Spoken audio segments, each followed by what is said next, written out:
Question की है, एक पार्टिकल सर्कल च घूम रहा और सर्कल च घूमते हुए पार्टिकल की स्पीड बदल रही है। चलो सौखा कर देना, सर्कल च घूमते हुए पार्टिकल की स्पीड इंक्रीज हो रही है, टेंजेंशियल एक्सेलरेशन ते वेलोसिटी की डायरेक्शन आपस च कितना एंगल बनाएंगे? 0 डिग्री। 0 डिग्री। ते जे स्पीड डिक्रीज हो रही है तो मैं थानू की दसिया, अगर सर्कल च घूमते हुए पार्टिकल की स्पीड घट रही है तो टेंजेंशियल एक्सेलरेशन की डायरेक्शन की होएगी? वेलोसिटी दे। तो एंगल कितना हो गया? 180 डिग्री। तो यह मतलब जो मैंने कोई कहता है कि सर्कल च घूमते हुए पार्टिकल की स्पीड बदल रही है, पर कितना बदल रही है नहीं दसिया, तो टेंजेंशियल एक्सेलरेशन का वेलोसिटी नाल एंगल या 0 होएगा या 180 होएगा। इतना नहीं कहना कि 0 से 180 दे विच होएगा ना, या 0 होएगा स्पीड इंक्रीजिंग लई, या 180 डिग्री होएगा स्पीड डिक्रीजिंग लई। समझ आई गल है ना? थानू आ रही समझ पुत्र? आ रहे हैं?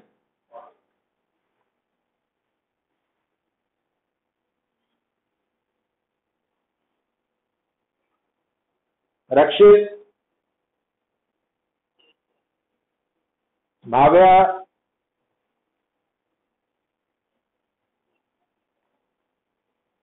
कोई गल नहीं बेटा, फिर रिकॉर्डिंग देख लियो है ना।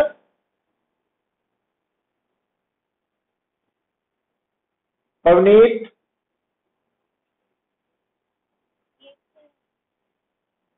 हुण देखो पुत्र गल नूं समझो।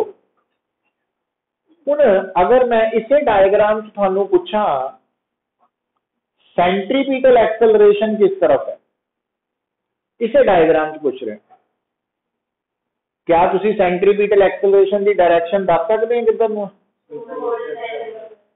Towards the. हाँ, घबराना नहीं, जो गल याद कर ली फिर कॉन्फिडेंस ना आंसर दो है। हुण दोबारा दसियो मैनू, सेंट्रीपिटल एक्सेलरेशन ते वेलोसिटी च एंगल कितना बन गया? हमेशा 90 बनना। कारण बड़ा साफ है, क्योंकि वेलोसिटी गिवन पॉइंट पे अलोंग द टेंजेंट होनी है, ते centripetal acceleration along the radius होनी है, तो रेडियस ते टेंजेंट 90 डिग्री होंगे हमेशा, है ना। दूजी गल ये देखो कि सेंट्रीपिटल एक्सेलरेशन ते वेलोसिटी सर्कल हमेशा 90 डिग्री ते होंगे, ते सेंट्रीपिटल एक्सेलरेशन ते टेंजेंशियल एक्सेलरेशन च भी एंगल हमेशा 90 होना वा। पता लग रहा है? ਇਹਦਾ मतलब ਹੁਣ गल नूं देखो ना, जोड़ना सीखी आप गल। हुण मान लो मैं थानू कहना भी एक सर्कल है, सर्कल च एक पार्टिकल घूम रहा, गल नूं समझियो, सर्कल च पार्टिकल घूम रहा, जिहड़ा पार्टिकल घूम रहा ओदी वेलोसिटी, पार्टिकल घूम रहा ओदी वेलोसिटी ते सेंट्रीपिटल एक्सेलरेशन दा डॉट प्रोडक्ट की हो? 0 हो। क्यों आंसर दिता इदा? हाँ, cos 90 है ना। तो कहने का मतलब की है, हुण इत्थे गल की है, हुण आ सेंट्रीपिटल एक्सेलरेशन, वेलोसिटी, एंगल, ये सर्कल दे नाल जुड़ी गल सी, ते आ डॉट प्रोडक्ट की गल है। तो हम जिन्होंने पता ही नहीं कि डॉट प्रोडक्ट होंदा की है, भुल चुका है ना, तो उसके लिए क्वेश्चन बड़ा मुश्किल है। पर जिन्होंने ये भी समझ है भी डॉट प्रोडक्ट भी याद है ते नाल सर्कल के कंसैप्ट भी याद है, तो उसके लिए क्वेश्चन बड़ा सौखा हो।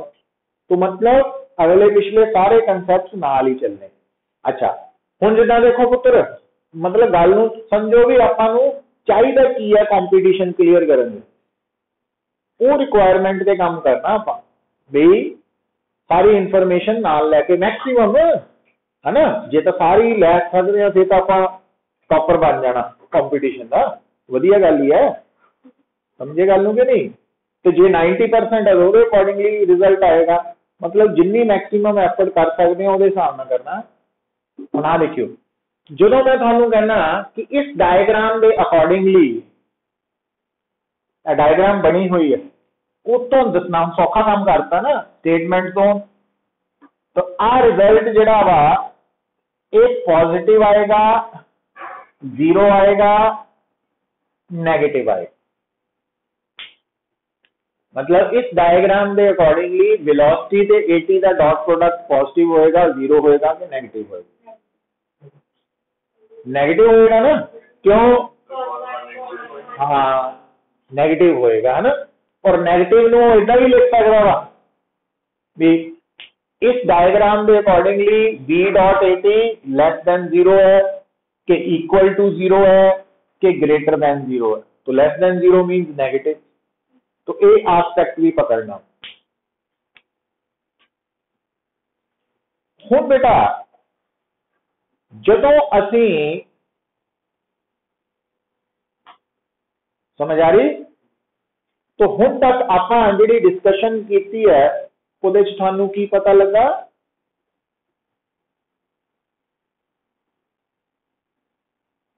कि सेंट्रीपिटल एक्सेलरेशन ते टेंजेंशियल एक्सेलरेशन का मैग्नीट्यूड कितना कढना ते नाल डायरेक्शन कितना कढनी, ये दोनों एस्पेक्ट पता लगने चाहिए। फिर बेटा ये भी याद रखना वा कि सेंट्रीपिटल एक्सेलरेशन ते टेंजेंशियल एक्सेलरेशन हमेशा एक दूजे दे परपेंडिकुलर होंगे। जे हमेशा परपेंडिकुलर होंगे तो फिर बेटा जिहड़ी टोटल एक्सेलरेशन है उहदा मैग्नीट्यूड लिख सकते हैं,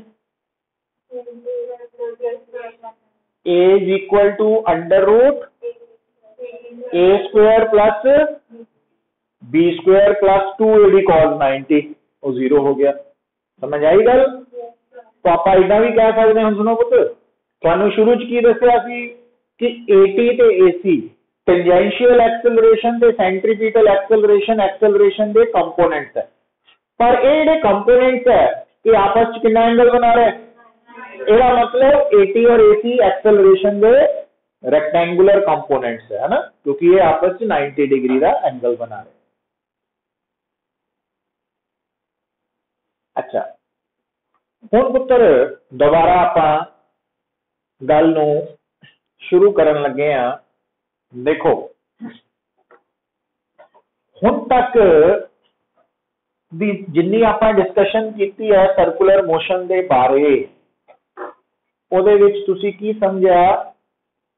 ਇੱਕ ਤਾਂ ਆਪਾਂ angular position, angular displacement, angular velocity, angular acceleration, फिर वेलोसिटी ते एंगुलर वेलोसिटी का रिलेशन, फिर लीनियर एक्सेलरेशन ते एंगुलर एक्सेलरेशन का रिलेशन। ते अज सानू पता लगा भी वो जिहड़ी एक्सेलरेशन है ना, जिहड़ा रिलेशन आप अल्फार लिखते हैं वो एक्सेलरेशन केड़ी है?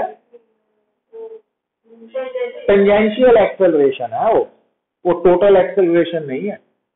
फिर बेटा जो आप ये सारी डिस्कशन कर रहे हैं तो हुण सेंट्रीपिटल एक्सेलरेशन टेंजेंशियल एक्सेलरेशन बारे भी पता लग चुका है ना। तो ये सारियां टर्म्स आप मान के चल रहे हैं कि हुण सानू क्लीयर है।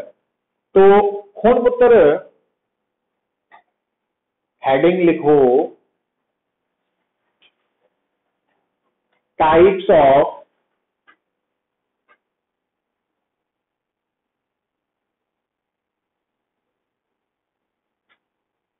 Circular motion. Types of circular motion, circular motion दियां टाइप्स पुत्र लिखो। Number 1 uniform circular motion, uniform circular motion. ते number 2 non uniform circular motion.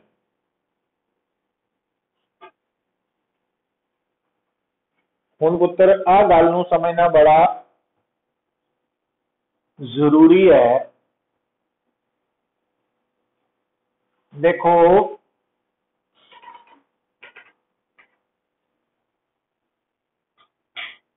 Uniform circular motion दी पहचान की है। देखो, चाहे यूनिफॉर्म सर्कुलर मोशन है चाहे नॉन यूनिफॉर्म सर्कुलर मोशन है, डायरेक्शन ऑफ मोशन ने तो चेंज होना ही होना वा। क्यों होना ही होना? क्योंकि जदों भी पार्टिकल कर्व्ड पाथ फॉलो करता तो उहदी वेलोसिटी दी डायरेक्शन, जिन्हों डायरेक्शन ऑफ मोशन कहने आ, अलोंग द टेंजेंट हुंदी है। तो सर्कल के ऊपर अलग अलग पॉइंट्स पे टेंजेंट डिफरेंट डायरेक्शन च, इस करके सर्कुलर मोशन च वेलोसिटी दी डायरेक्शन, जिन्हों असी डायरेक्शन ऑफ मोशन कहने आ, उन्हें की होना? चेंज होना। तो फर्क कित्थों पैना? स्पीड तो। तो ध्यान नाल गल सुननी है, क्योंकि असी जल्दबाजी की कर जाते हैं, क्योंकि आपां नूं याद है ना यूनिफॉर्म मोशन। यूनिफॉर्म मोशन किहनूं कहने आ? जिहदे च वेलोसिटी कांस्टेंट, स्पीड ते डायरेक्शन ऑफ मोशन दोनों मिला के वेलोसिटी बनती है ना, तो वेलोसिटी कांस्टेंट।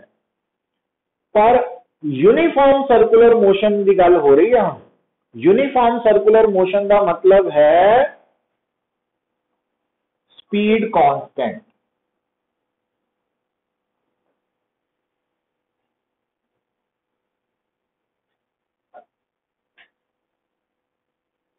स्पीड कांस्टेंट, हम गल नूं सुनियो कुछ। तो अगर थोड़े सामने एक पार्टिकल सर्कल च मूव कर रहा और थानू कहा जाए कि यदि स्पीड कांस्टेंट है, यदा मतलब तुसी उस मोशन का की नाम बोलोगे? हाँ। तो जे बेटा मैं थानू कहा कि particle is possessing uniform circular motion, यदा मतलब की होएगा? Speed constant. वेलोसिटी नहीं कांस्टेंट कहनी। क्यों नहीं कह सकते? सर्कल च डायरेक्शन ऑफ मोशन ने चेंज होना ही होना, इस करके वेलोसिटी कांस्टेंट नहीं रह सकती, है ना। अच्छा, पर हुण आपां स्टेप बाय स्टेप देखिए, एक तो एक गल निकलती आनी है। स्पीड दे नाल केड़ी एक्सेलरेशन रिलेटेड है? Tangential acceleration. गल नूं देखो जोड़ियो, टेंजेंशियल एक्सेलरेशन दा संबंध है स्पीड दे। तो यूनिफॉर्म सर्कुलर मोशन च स्पीड चेंज हो रही है? नहीं। इसका मतलब टेंजेंशियल एक्सेलरेशन की वैल्यू 0 होएगी। ठीक है। तो जदों भी कोई particle uniform circular motion possess कर रहा तो उहदी टेंजेंशियल एक्सेलरेशन नहीं होनी। ना सोचना उसके बारे, है ना। क्यों नहीं सोचना? क्योंकि है ही नहीं, 0। अच्छा, पर अगली गल सुनो। हुण पुत्र टेंजेंशियल एक्सेलरेशन का देखो, इधर टेंजेंशियल एक्सेलरेशन तो हुंदी है अल्फा आर के बराबर, है ना। यूनिफॉर्म सर्कुलर मोशन च AT 0 है, आ 0 है।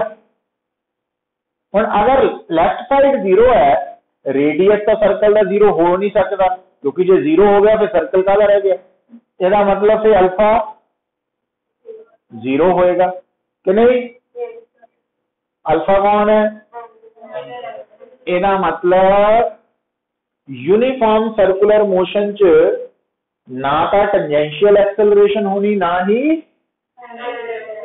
Angular acceleration. मतलब जो मैनू किसी ने कहता कि ये यूनिफॉर्म सर्कुलर मोशन है, तो मेरे दिमाग च किहड़ियां 3 गल्लां आ जानियां? Speed constant, tangential acceleration. हाँ, ये 3 आई है ना, हाले होर भी आनी। हुण देखो नाल जुड़ियां पुत्र गल्लां देखो। अच्छा, हुण गल नूं देखो, ये जिहड़ी एंगुलर एक्सेलरेशन है उसका संबंध सिर्फ टेंजेंशियल नाल ही नहीं, डी ओमेगा बाय dt नाल भी तो हुंदा ही है कि नहीं। हुण गल नूं सुनो,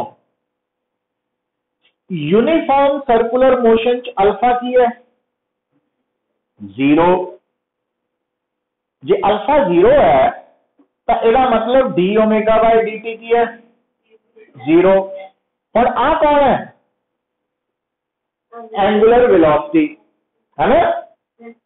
तो जो आप राइट साइड से एंगुलर वेलोसिटी नु टाइम दे नाल की कर रहे हैं, आंसर की आ रहा, थानू याद आ जाना चाहिए जो आप किसी फिजिकल क्वांटिटी नु डिफरेंशिएट करिए आंसर 0 आ जाए, इट मीन वो क्वांटिटी कांस्टेंट है। कांस्टेंट नु डिफरेंशिएट करन ते आंसर 0 आंदा ना, ਇਹਦਾ मतलब ओमेगा, और ओमेगा कांस्टेंट के विच दोनों ही आ गए पुत, एंगुलर वेलोसिटी भी कांस्टेंट ते एंगुलर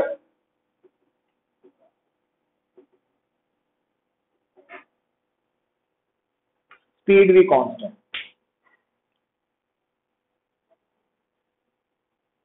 हम कंफ्यूज ना हुई हो।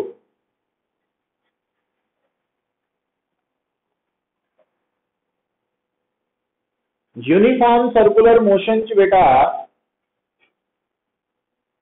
एंगुलर वेलोसिटी वेरिएबल है कि कांस्टेंट? एंगुलर वेलोसिटी कांस्टेंट है ना। पर जे मैं कहना वेलोसिटी कांस्टेंट है कि वेरिएबल, क्यों? हाँ, हुण वेलोसिटी ते एंगुलर वेलोसिटी च फर्क पता लग रहा है। हाँ, मिक्स ना करियो। तो वेलोसिटी वेरिएबल है,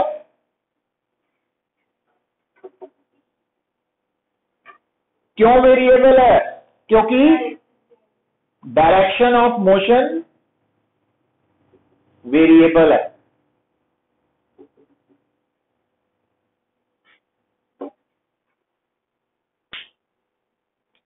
भाव्या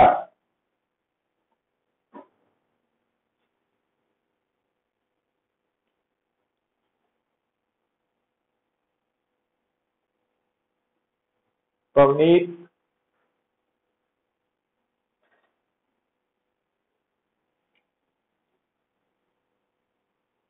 रक्षित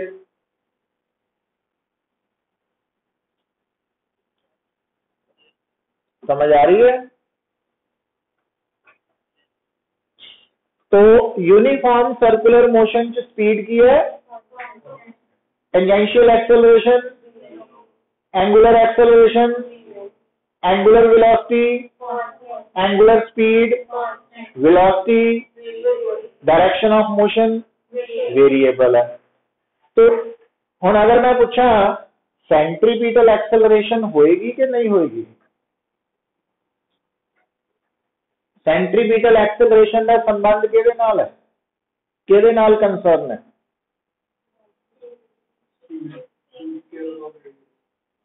डेफिनेशन देखा करो, जो नहीं पता डेफिनेशन से फटाफट जाना, शर्माना कोई गल नहीं हैगी, समझ गए? सीखना आप की है।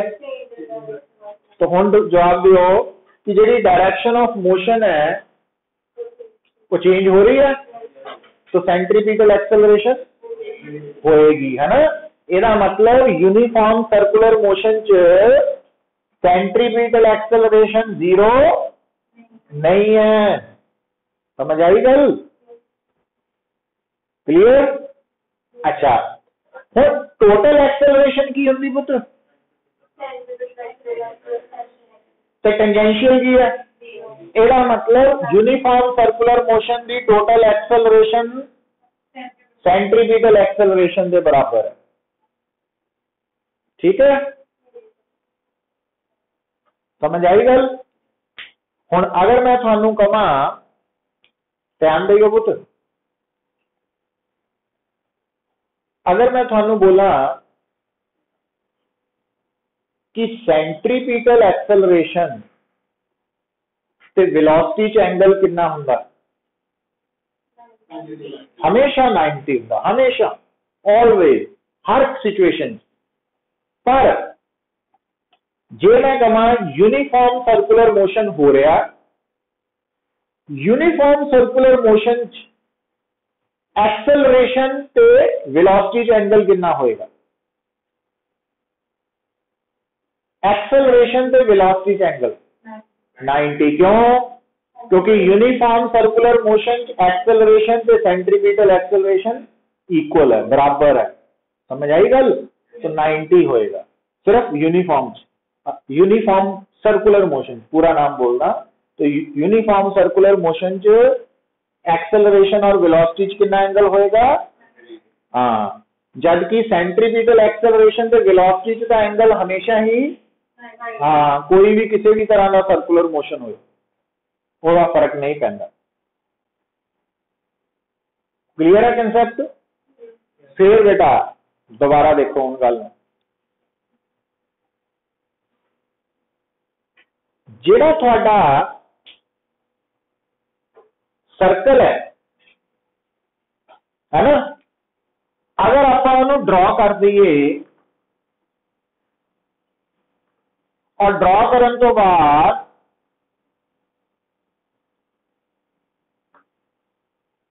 हम देखियो पुत आ सारे नोट हो गए। हुन अगर मैं थानू बोला यूनिफॉर्म सर्कुलर मोशन हो रहा, यूनिफॉर्म सर्कुलर मोशन, इसका मतलब हर पॉइंट पे स्पीड की होगी सेम। अच्छा मैं पुत थोड़े सामने ना आ देखियो जरा एक पॉइंट ले रहे हैं ए तो एक पॉइंट मैं सिलेक्ट कर लेना बी,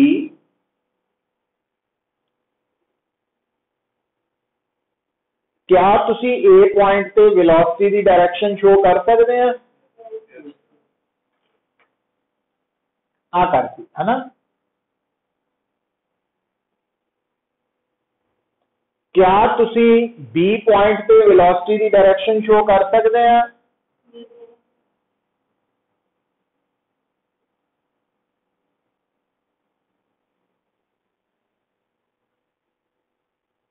करती। हुन बेटा आप केड़ा मोशन पढ़ रहे हैं? तो इसका मतलब आप बराबर लिख सकते हैं। क्यों लिख सकते हैं? स्पीड कांस्टेंट है और स्पीड का सिंबल आप ना वी ले लिया, कला वी स्पीड है और ये कांस्टेंट क्यों है? क्योंकि हाँ हुण पुत्र सोच के जवाब दियो, जे मैं थानू कहा ए पॉइंट पे सेंट्रीपिटल एक्सेलरेशन का फार्मूला लिखो, की लिखोगे? मैग्नीट्यूड v स्क्वायर बाय, तो जे मैं कहा बी पॉइंट पे लिए लिखो सेम रहेगा। इतों फिर सीखेंगे आप कि यूनिफॉर्म सर्कुलर मोशन च जदों भी कोई पार्टिकल घूमता वा है ना, तो सेंट्रीपिटल एक्सेलरेशन का मैग्नीट्यूड सेम रहता वा पर डायरेक्शन अलग होएगी, है ना। ए भी अलग है तो बी भी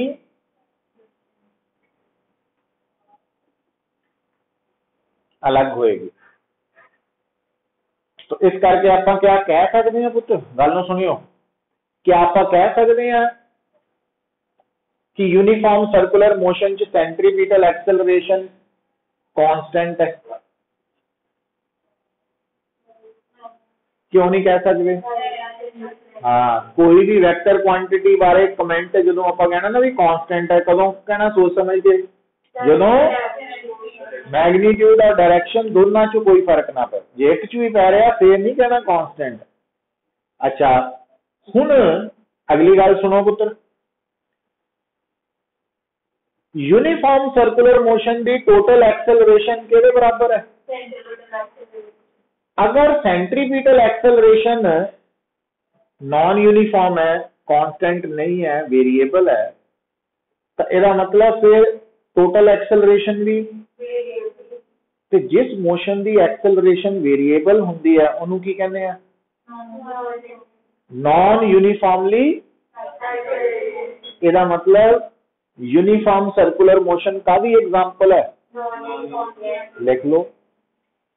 तो यूनिफॉर्म सर्कुलर मोशन जो है ना, it is an example of non uniformly accelerated motion, क्योंकि यूनिफॉर्म सर्कुलर मोशन की टोटल एक्सेलरेशन नॉन यूनिफॉर्म है, वेरिएबल है, कांस्टेंट नहीं है। और कांस्टेंट क्यों नहीं है? भी उसका डायरेक्शन बदल रही है, मैग्नीट्यूड चाहे कांस्टेंट है। समझ आई गल? तो अगर बेटा आप हमने कंक्लूजन निकाल लिया कि यूनिफॉर्म सर्कुलर मोशन की है, तो क्या इतने आप s is equal to u t plus half a t square v square minus u square is equal to 2as लगा सकते हैं? क्यों नहीं लगा सकते? क्योंकि वो जड़ियां इक्वेशंस है वो यूनिफॉर्मली एक्सेलरेटेड मोशन ਲਈ है ना। तो इस करके हम गल की समझी है, क्योंकि आपको पता ना भी अगर सर्कुलर मोशन की प्रॉब्लम है तो उन्होंने सॉल्व करने के लिए s is equal to u t plus half a t square v square minus u square is equal to 2as v is equal to u plus a t. तो इन्होंने काम नहीं आना साडे, ठीक है। तो इन्होंने बारे सोचना भी नहीं, आप सर्कुलर मोशन को डील करते वक्त क्यों नहीं सोचना? हाँ, तो ये गल्लां याद रखनियां पैणियां आपां। अच्छा, हुण बेटा जिहड़ी अज दी आपां डिस्कशन कीती है, जिथे तक पहुंचे हैं कि असी सर्कुलर मोशन की जिहड़ी टाइप है यूनिफॉर्म सर्कुलर मोशन उन्होंने कवर अप कर लिया, उहदे बारे तो नहीं कोई डाउट है ना। अच्छा, हुण कल नूं आपां इस तो अगे स्टार्ट करांगे नॉन यूनिफॉर्म सर्कुलर मोशन बारे, ठीक है। उहदे नाल ये टॉपिक साडा कवर अप हो जाएगा, कंप्लीट हो जाएगा। तो सेंट्रीपिटल एक्सेलरेशन कितना निकालनी है, टेंजेंशियल कितना निकालनी है, मैग्नीट्यूड की है, डायरेक्शन किधर नूं है, वो क्लैरिटी होनी जरूरी है साडे लिए। क्लियर? तो कल नूं फिर बाकी न्यूमेरिकल कम स्टार्ट करांगे आपां। तो तुहानूं आ गई समझ पवनीत?